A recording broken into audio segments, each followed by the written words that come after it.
Okay, let's go ahead and look at number 10. The directions still say to simplify.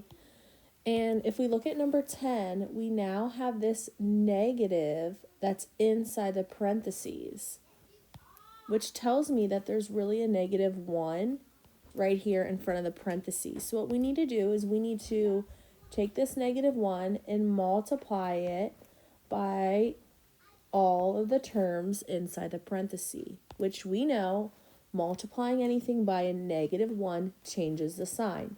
So this positive 6x turns into a -6x. This +1 turns into a -1.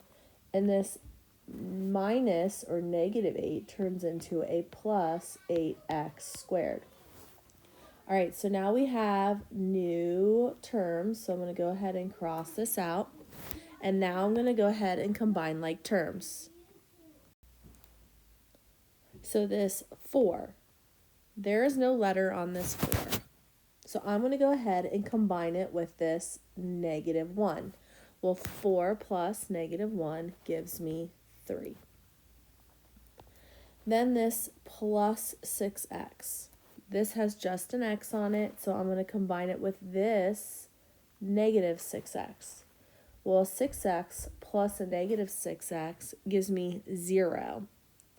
So I do not have to write down any x's. Next is this positive 7x squared. Well, this 8 has an x squared on it, so let's go ahead and add them together. 7 plus 8 gives me 15, and then I have x squared. So this is my final answer. Okay, let's practice some problems on your own. Go ahead and simplify number 1.